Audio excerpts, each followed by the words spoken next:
from the bunker. We're reaching out to you from Tangible Solutions Bunker. During the crisis, we are still working. We're here. We're keeping our space. Well, Chris and I aren't right now, but you know, no, it's not. But we're here.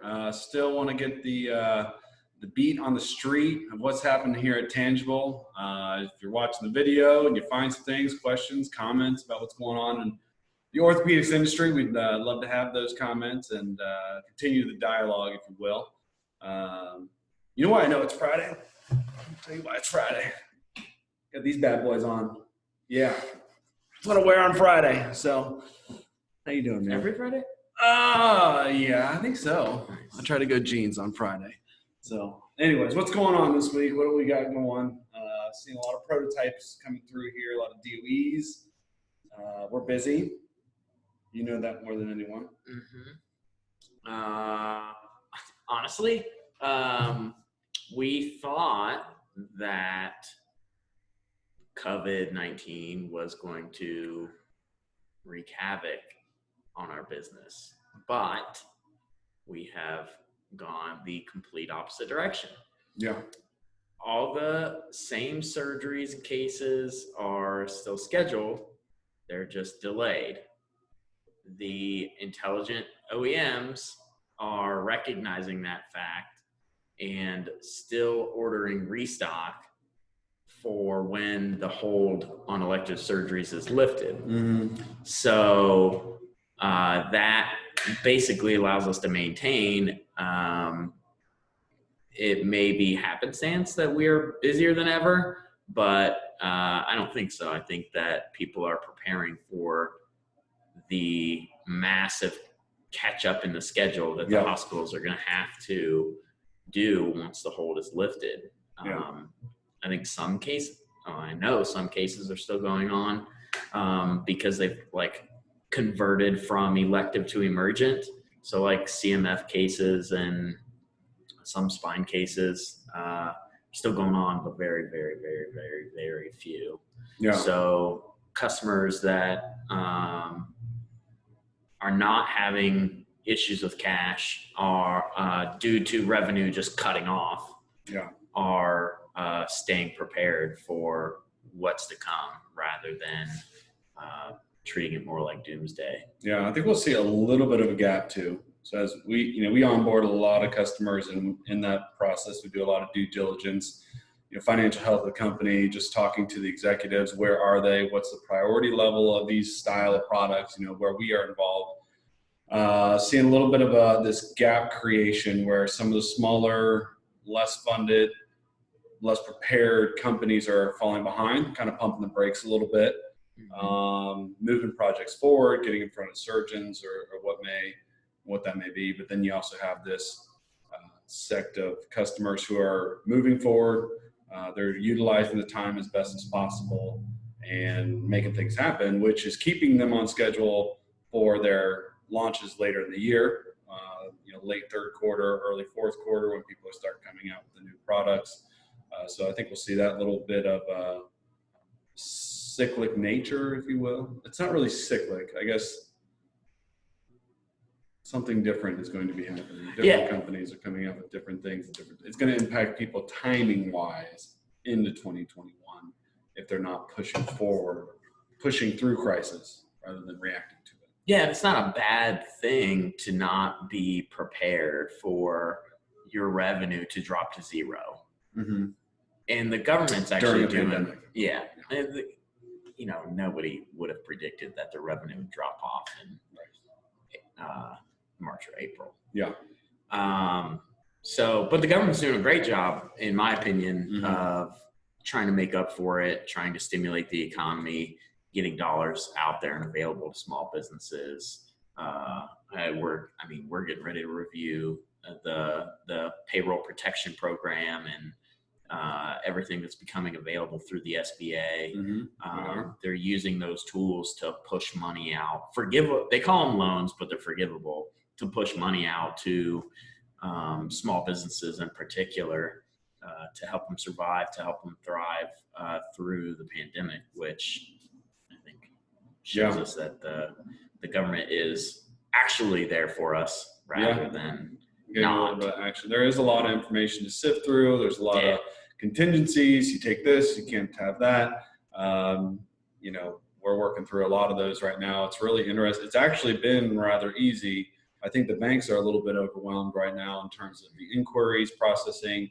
There's still a lot of questions that the banks have for the government in terms of administering the loans and some of the rules that are associated with it. So for them to move this fast on passing a bill, pushing things out, getting the dollars out to the businesses, making it at least available where you can come and sign up for it, I think has been phenomenal. We still have the execution side of it and getting those funds out, which, that will take a little bit of time, and,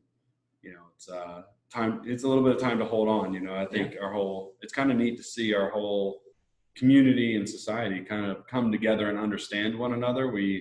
There's this common bond now, and it's kind of interesting even here.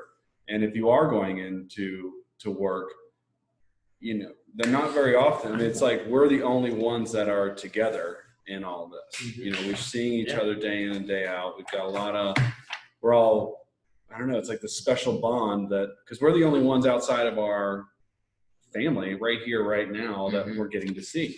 Not you and I, we see each other. Right. Probably more than our families, but I would say for sure.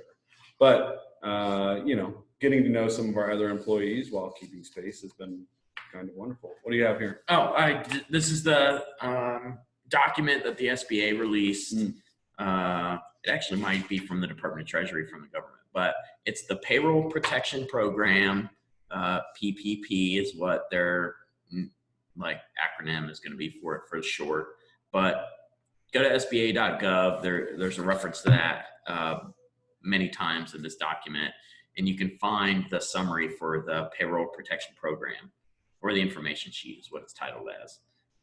But you can use the loan proceeds to cover payroll costs, mortgage, interest, rent, and utility costs over the 8-week period after the loan is made. So it effectively is trying to cover 2 months worth of operating expenses that are allocated toward payroll, rent, and utilities to basically keep the lights on in the business and keep people, keep paychecks rolling. Where'd you get that document? So they say SBA.gov. This was sent to me through the SBA's email blast that we're signed up for because we're enrolled in an SBA program. So just go there. You should be able to hunt it down. Google will be a great tool for that. But Paycheck Protection Program information sheet is where I got that. That's the very top bullet. So very cool. Just dig for the information. It's out there. It is out there. People aren't just going to hand it to you. You're going to have to read some documents. This is probably the only time the government is offering up money at such an easy access ever. Yeah. And we'll never see it again. The only way you'd have to pay it back is if you don't use it for what they say you should use it for. But you can also use it as a loan. Yeah. So depending on what your situation, your strategy, your financial situation, you may be able to get a loan that you weren't expecting. I'm not sure the interest rates on the top of my head. Yeah, keep changing. So, but it's all part of the strategy, especially small businesses who are growing. We're finding ourselves in this moment of growth, and something like this, like Chris had said earlier, can really take a business out. But we've been doing a lot of different things over the last year to bring financial help to the business. That is in sales, but also on the operations side, keeping a lean operating machine here and making sure that, we have the money to take care of our people and to take care of this organization, which means a lot to our community, not just in the orthopedic space, but here in Fairborn, Ohio. We've got a lot of people that live here and commute here and count on us to come by Subway and get subs, stuff like that. I mean, it all goes around. So, but anyways, I think we've come to a good point, but what positives happen? What are you seeing out there just in life in general? Oh man. Just from the changes of all this.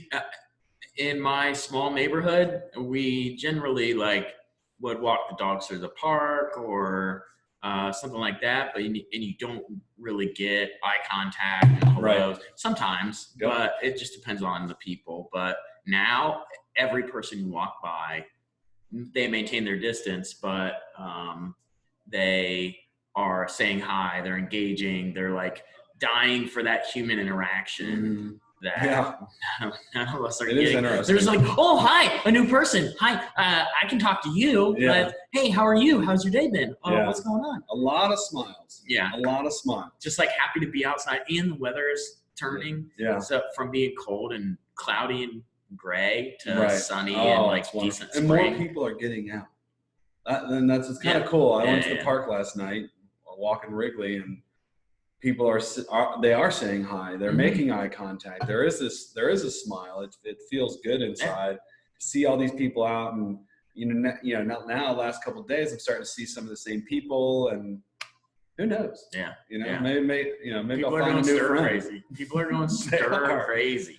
It's great because it's kind of cool to see. We've got all the social media. It's really all the time in front of us, and I think you can only do that for so long. You truly need some other human, genuine interaction with people, and pray for all those that are affected by this. But I hope in this time others have been able to reconnect at a deeper level with their families, their loved ones, their customers, their vendors, just everyone that's in your life.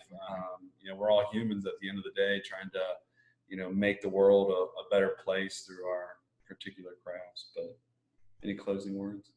No. Happy Friday. Wash your hands. Wash your hands. Happy Friday. And we will see you guys next week. Thanks for listening. Talk to you soon.